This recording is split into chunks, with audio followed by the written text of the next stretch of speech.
Fantastic women's basketball action from over the weekend to break down. And what else will this wing bring besides turkey and family craziness? Well, it's preseason holiday tournament time, friends. Stay tuned. It all starts right now. McLellan for the win. Good! You are Locked On Women's Basketball, your daily podcast on women's basketball.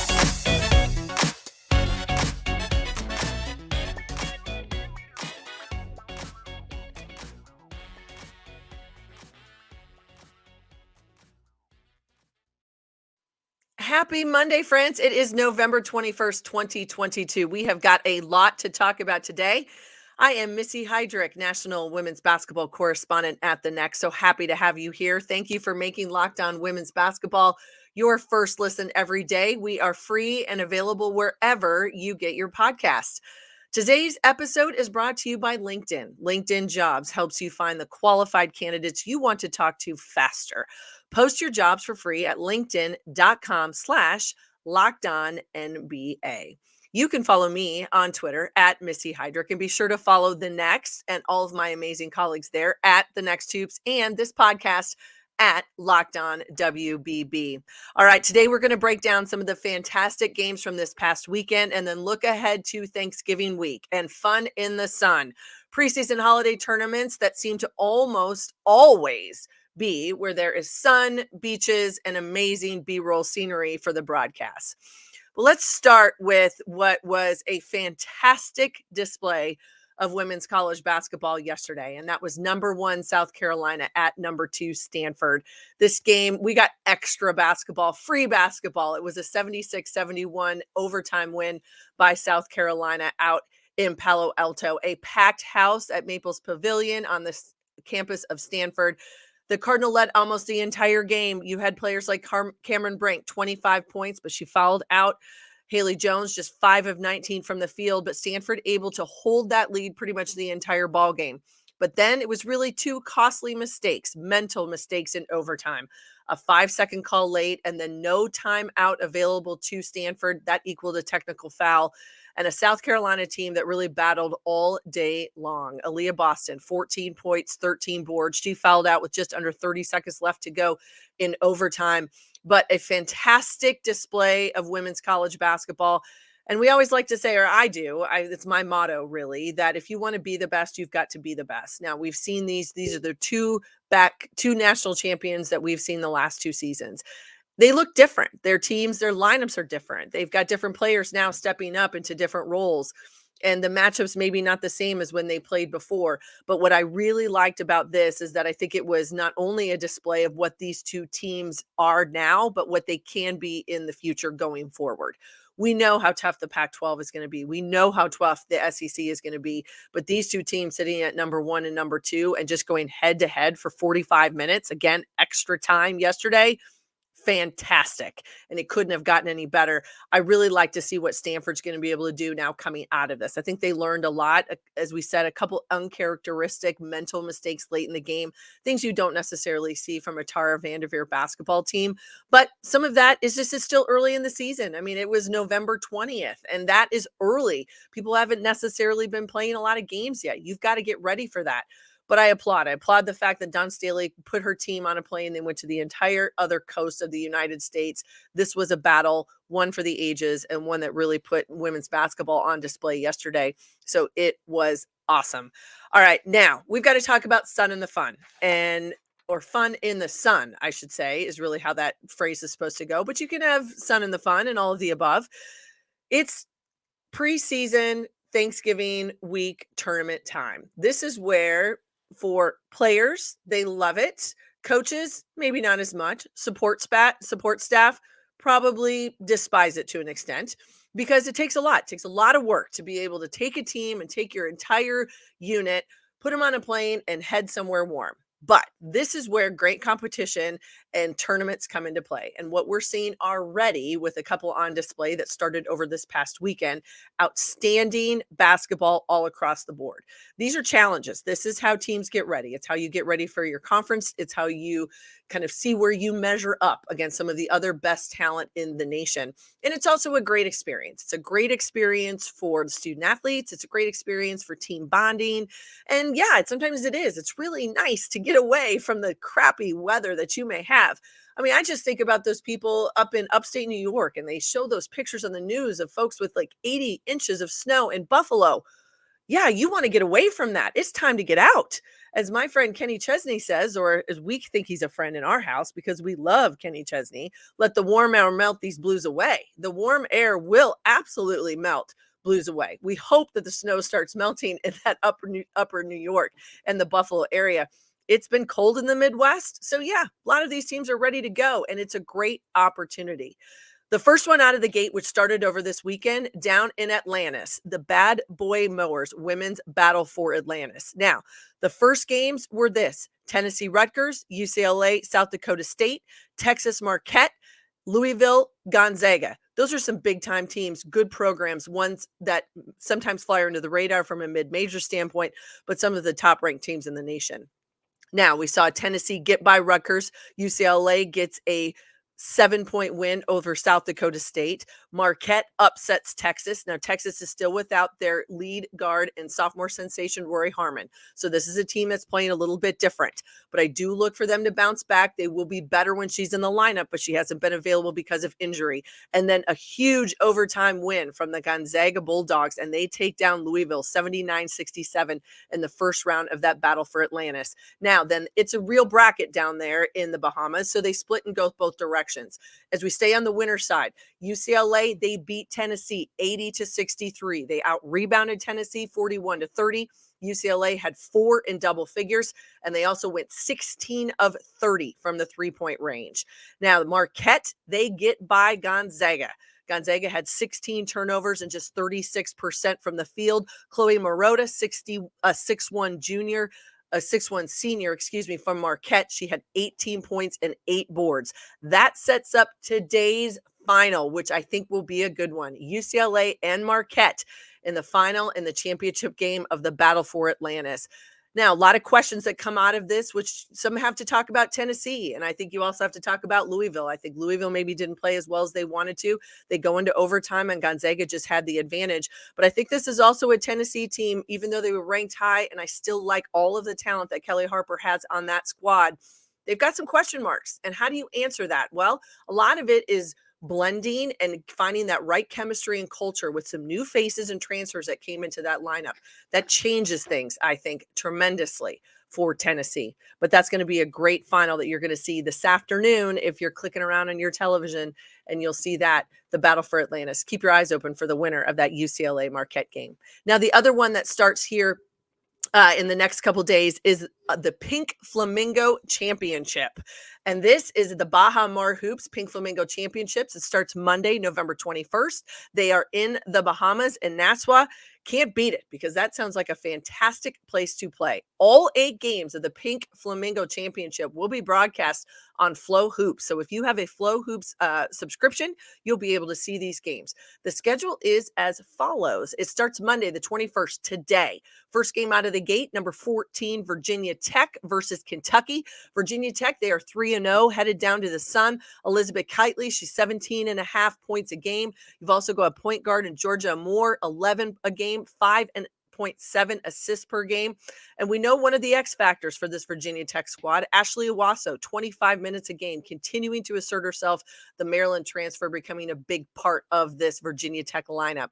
Then it's Utah versus Alabama. Utah coming in number 25. They should rise in the AP poll after a monster win over Oklahoma last week, where they scored 124 points.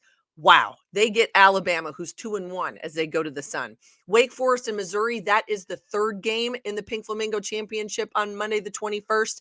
And then the last game, Dayton versus Ole Miss. You've got Dayton there on an 0-4 start, Ole Miss at 4-0. And that's one of the big factors there, is that this is at both Dayton.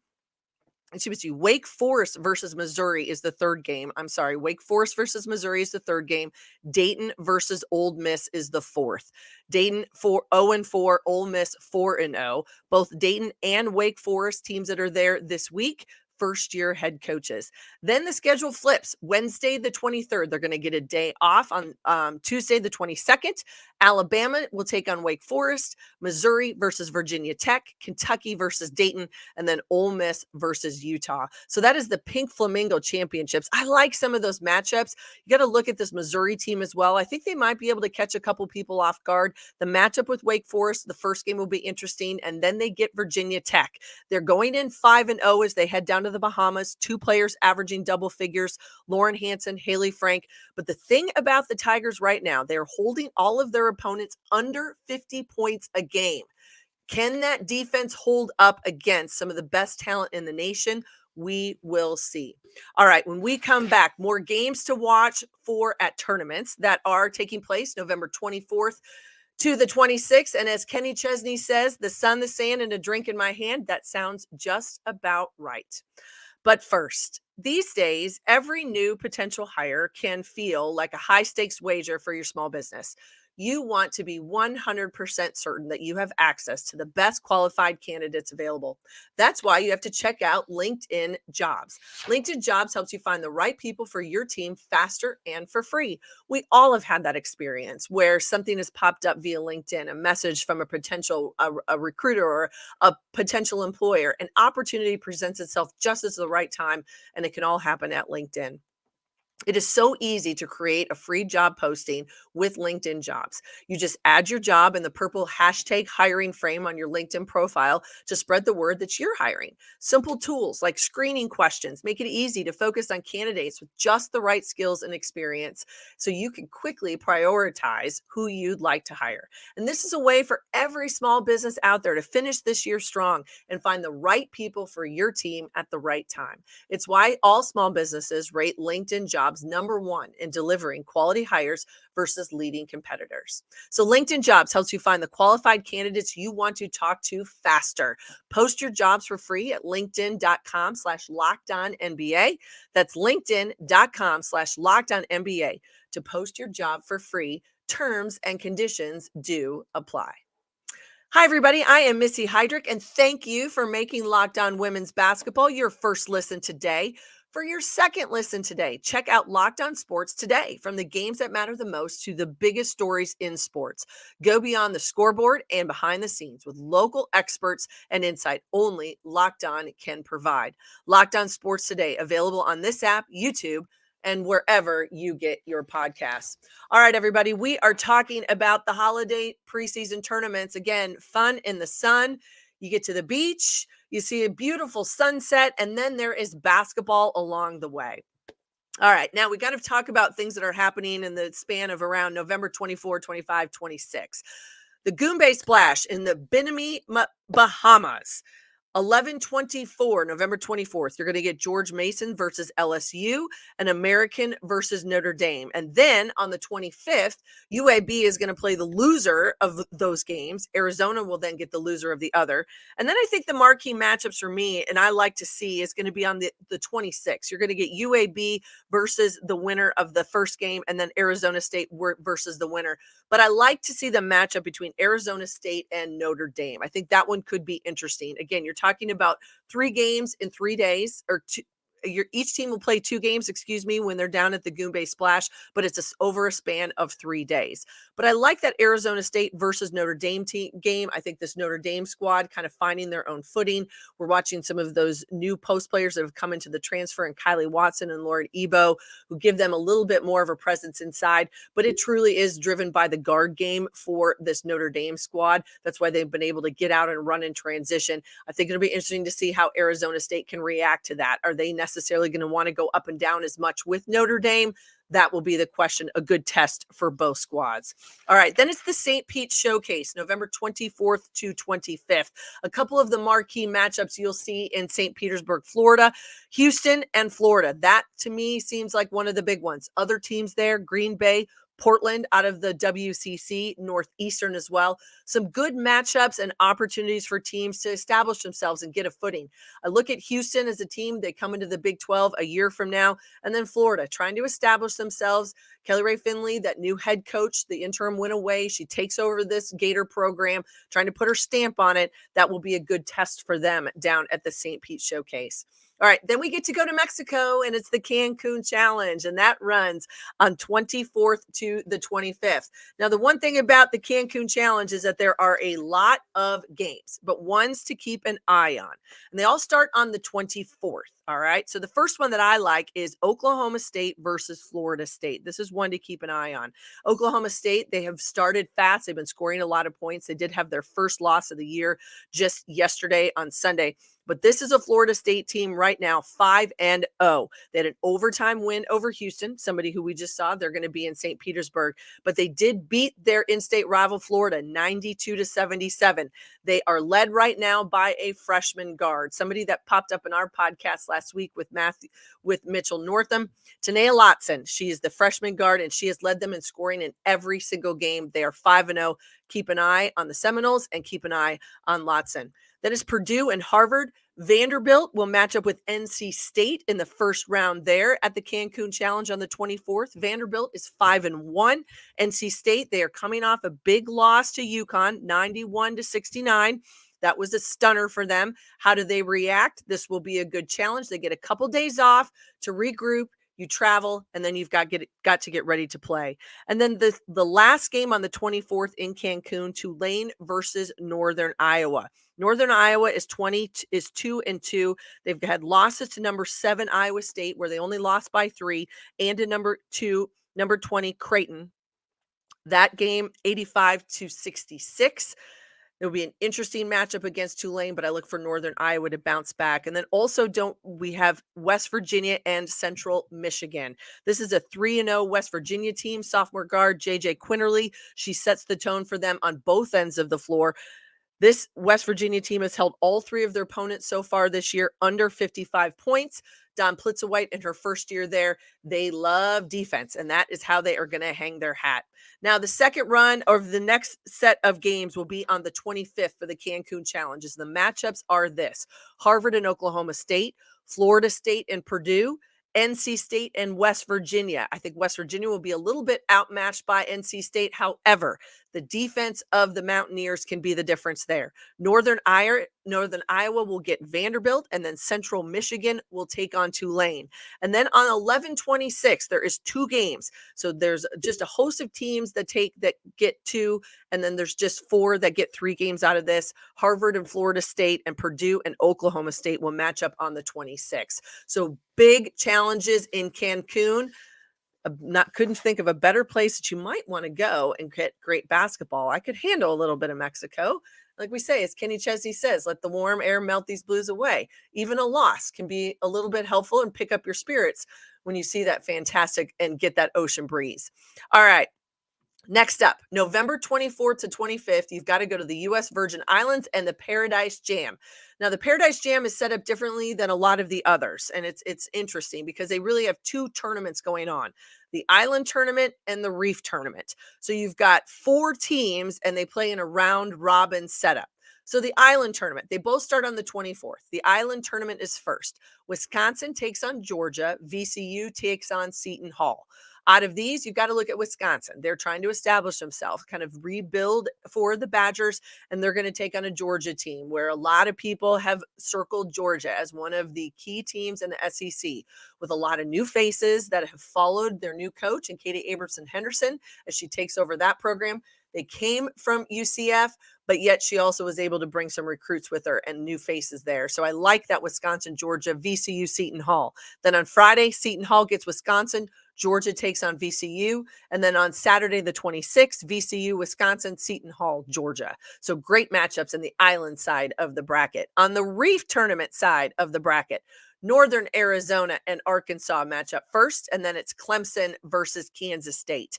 Kansas State then will get Northern Arizona on the 25th, Arkansas and Clemson, and then Clemson, Northern Arizona on the 26th, and Kansas State and Arkansas on the 26th as well. I feel like that might be the tougher side of the 2 tournaments of the setup here, just simply because I think Clemson has a lot of weapons.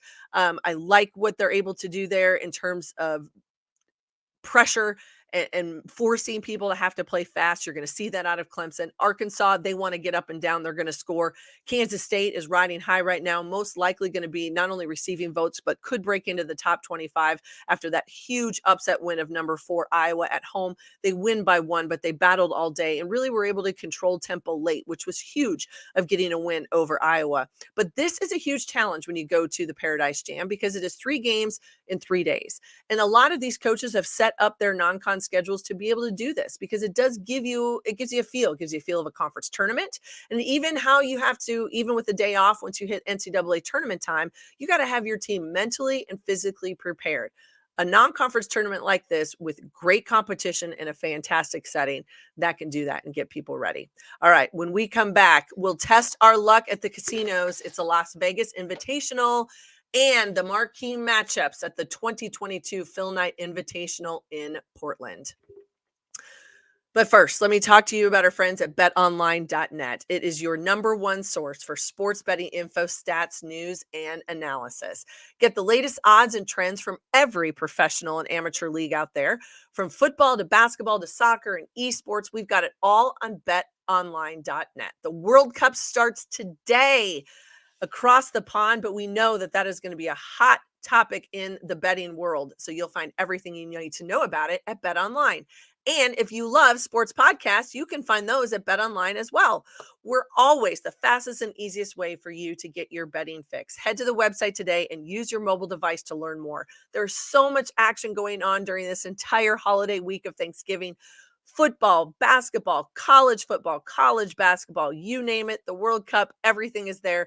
BetOnline has you covered. BetOnline, where the game starts. All right. Hi, everybody. It is Missy Heidrick. Thank you so much for joining us here on Locked On Women's Basketball.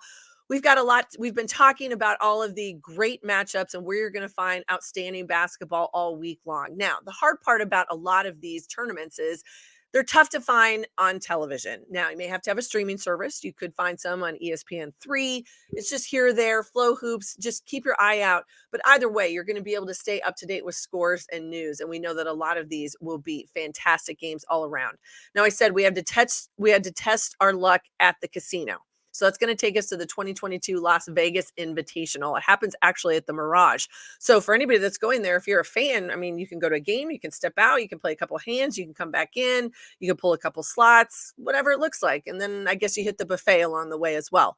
But at the Mirage in the 2022 Las Vegas Invitational, the first round of games are going to be Friday, November 25th. The first, Middle Tennessee State takes on Texas Tech. Then you've got UTSA versus Missouri State. Now, both of those teams 1-2 right now. This is a second year for head coach Karen Aston at UTSA. Beth Cunningham taking over at Missouri State. So you can see both kind of in that rebuilding piece and kind of trying to put all of their pieces of the puzzle together. I do like that matchup because I think it'll be a fast-paced game with a lot of scoring options, but yet when necessary, they can really buckle down into the half court and execute. Then you've got Memphis versus St. John's. Then it's Auburn versus Indiana. That is a top 10 Indiana Hoosier team. They go to Vegas 5-0. Grace Berger, Mackenzie Holmes. Everyone saw what they did to Tennessee just a week or two ago. This is an Indiana team, I think, that is poised to make a ton of noise all season. They will absolutely challenge for the Big Ten title this season. And then the last game on the first day of November 25th is Mercer versus Colorado State. On Saturday, the 26th, these will be back-to-back games. So then the schedules flip. You've got Missouri State. They're going to take on Middle Tennessee. St. John's versus UTSA. Colorado State takes on Auburn. Indiana is going to get Memphis, and then Texas Tech will get Mercer. So remember, Auburn, they're interesting as well. They are 3-1 to start the season so far. Their only loss, a 6-point loss to Georgia Tech. So I do like what Auburn is able to do, a little bit of a rebuild there as well. We know that is happening all across the country, first and second year coaches trying to establish themselves. But these tournaments are a great way to kind of put your teams to the test. See what you got. See where we are at. What do we have to improve on? Where can really we buckle down? What's got to be better? Who can help us? Maybe there's somebody that all of a sudden comes off the bench in these 2 or 3 games when you were on the road. They're inspired by the nice weather and the sun and the fun. And all of a sudden, you've got a bench player who really can step up and assert themselves, maybe breaks into the starting lineup. Look for all of those things to happen. Nothing is set in stone, especially this early in the season. All right. Now, this I think is one of the marquee pieces of what we're going to see over the holiday break. And that is going to be the two pieces of the Phil Knight Invitational that are happening up in Portland. All right. Now, the 2022 PKI Phil Knight Invitational women's bracket looks like this.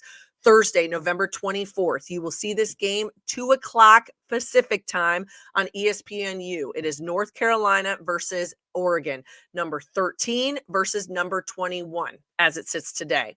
I like this matchup. I think this is going to be a very interesting game. I think it's going to be a battle of the guards, much more than maybe the post players that we are usually or that we see a lot of. However, I think North Carolina may have a little bit more of an advantage in the post, but this could be a fast game. This could be up and down and a lot of points scored. So someone's going to have to get some stops defensively. Maybe they create some offense in from their defense. I would look for both of those teams to get up and down, high scoring, high paced. The second in that bracket of the PKI Invitational, number 7 Iowa State. They take on Michigan State. That game 4:30 Pacific time on the 24th on ESPNU. Now, the Spartans 6-0. They've been averaging about 91 points a game. They have not, however, played an opponent yet like Iowa State. The Cyclones are loaded. Everybody knows about Ashley Jones. However, if you don't yet, please do. She is one of the most well-rounded players in the nation. She can score, she can rebound, she looks to pass. Every player on the Iowa State squad has the green light for that three-point shot, but they are going to create. And players like Lexi Donarski and Emily Ryan, they can knock down shots. And a weapon that Bill Finley hasn't had in a long time is he's got length and size and height inside. Stephanie Suarez, she comes in as a transfer this season and is making an impact for the Cyclones. So I look for this Iowa State team to get up and down. They've got to knock down shots. Michigan State's going to have to find a way to really defend this Iowa State offense. Winners will play on Sunday the 27th. Losers will play on Sunday the 27th as well. Both of those games will be on ESPN2. Now, the other half of the 2022 Phil Knight Legacy Tournament, that is also happening in Portland. And that takes us, first game, Friday, November 25th, 5:30 p.m. Eastern time. So that makes it 3:30 Pacific time. ESPN2/ESPNU, depending on where they're at. That is going to be UConn versus Duke. Big win for UConn over NC State, 91-69 yesterday. And I know that there was a lot happening in the pregame with associate head coach Chris Daly. Seems as though that it's been reported that she fainted. She was taken off and attended to by medical personnel. Seems to be doing okay. So I know that was a lot of shock. They added time to the pregame warmups for both of those teams. But the Huskies came out on fire and they got themselves a huge win at home. I think that is a big catalyst as they take on a Duke team that is 5-0. This Duke team looks different than what they had last year. It's a blend. It's a blend of returners and new faces. They're 5-0. They had a 71-52 win over Texas A&M. That's the one that stands out on their schedule so far. UConn will be a challenge. The other half of that bracket on the bottom side, 8 p.m. Eastern, so 6 p.m. Pacific time on ESPNU, Friday the 25th, Iowa at Oregon State. The Beavers are 4-0, Iowa 3-1, as we just talked about a little bit earlier. They lost on the road by 1 at Kansas State. Caitlin Clark sprained her ankle on the last possession of that ball game, which was waved off and did not allow Iowa to be able to get those free throws. But she did come back, was day-to-day, and that was the announcement. They did come back, and they did beat Belmont at home yesterday on the 20th, a big win, because we all know Belmont's a huge challenge. I wouldn't want to see Belmont on my schedule if I was a coach. I just think they're incredibly difficult and such a good team to play. But Iowa does bounce back. They get that win. Now, they are headed west. They'll go to Portland, and they will get Oregon State in this two-game matchup. Just as it was with the PKI, with North Carolina, Oregon, Iowa State, and Michigan State. Winners play, losers play. The losers will play Sunday the 27th, 1 p.m. Eastern, 10 p.m. Eastern, so 8 p.m. Pacific time on ESPN2. The winners of this game will play Sunday the 27th, 1 p.m. Eastern, or 11 a.m. Eastern Pacific time on ABC. That will be quite the matchup. So you know that they are looking for you're going to be able to see women's basketball all across the time and a lot of different phases, a lot of different networks, a lot of different options, streaming services, but there are fantastic games to watch all across this week. It makes the holiday even that much more tolerable when we know we've got great basketball to watch and that we have outstanding sports all across the country. I want to tell everybody, first and foremost, I want to wish everyone a happy Thanksgiving. Hope you have a wonderful week spent with family and friends all across wherever your travels may take you, or if you're just at home and you have a chance to sit and watch basketball, I hope you do. Or maybe your sport is college football. We know that there are going to be some fantastic matchups all week and great rivalry games, and that's just what's made college sports so unique. Maybe you're going to be watching NFL football on Thanksgiving Day, which everybody does. It seems so traditional, but I just hope that you have time with family and friends and are thankful for everything that we have. And I also wanted to just take a moment. Last Monday, I had the awesome pleasure of being on this podcast and recording this episode for our Monday time slot with one of my colleagues at the Next, Mitchell Northam. And Mitchell is a fantastic reporter and journalist and does an amazing job of covering the ACC. And I looked back on that and we got done with it. And it seemed as though my phone and everything on your computer and the news and the radio started talking about the tragedy that happened at the University of Virginia. And I just wanted to take a moment, and we did not talk about it last week, really, because the news hadn't really hit. Nobody understood really what the severity or what had happened at UVA. But I do want to just take a moment to commend the University of Virginia for navigating what is such a senseless tragedy on their campus a week ago. The ACC, other institutions in the state of Virginia, college athletics and the college athletics community it may seem really large, it might seem really big some days, but it really is actually a very tight and small community.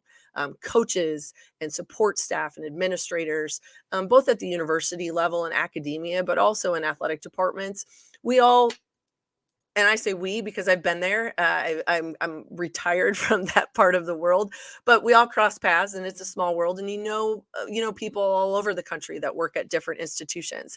And so I just want to commend and know that there's been a lot of people that have been thinking about UVA and keeping them in their hearts and understanding about how senseless this was.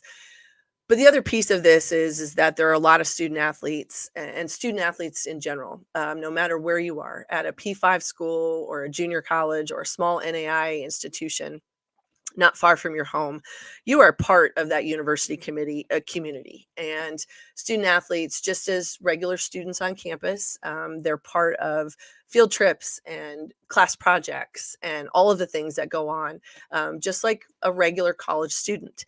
And student athletes then are a little bit unique because they use their gifts and their talents in a different way. They use them as a vehicle for what is supposed to come next for them. Unfortunately for UVA, 3 young men lost their lives. 1 other was injured, and a young woman who was not a student athlete was also injured. And happy to hear that both of them are recovering. But I think we just always have to keep in mind that no matter what happens on these college campuses, lives are touched and they come in different forms and fashion. But I just hope that when the memorials are finished and the stories stop and the news coverage lightens at the University of Virginia campus and around, thinking about the 3 football players at UVA that lost their lives, that we don't forget, that we keep them and we understand what they were about, because they touched a lot of people and a lot of teammates, a lot of friends, everyone on their campus, and obviously from the outpouring that we've shown, people all over the country. So please know, as you think about your Thanksgiving this week, that UVA and their community is in the hearts and in the minds of a lot of others all across the country. I want to thank everybody for being here and listening and watching today. I'm truly thankful for the opportunity to get to do this every week.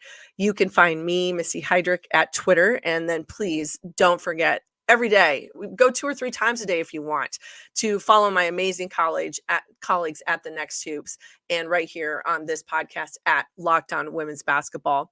Please join me here on Mondays. We're going to talk everything about college hoops and all the news and notes about college athletics in between, and come back all this week for more episodes, whether it's college basketball news, international, but also so much going on in the WNBA, head coaching hirings, and a lot of moves. We have you covered. Thank you for making Locked On Women's Basketball your first listen. For your next listen, check out Locked On Sports Today podcast. The biggest stories of the day, plus instant reactions, big game recaps, and the take of the day. Available on the Odyssey app, YouTube, and wherever you get your podcasts. Thank you, everybody. Please go enjoy some fun in the sun. Get your basketball fix all week, and we'll see you right here next time at Locked On Women's Basketball.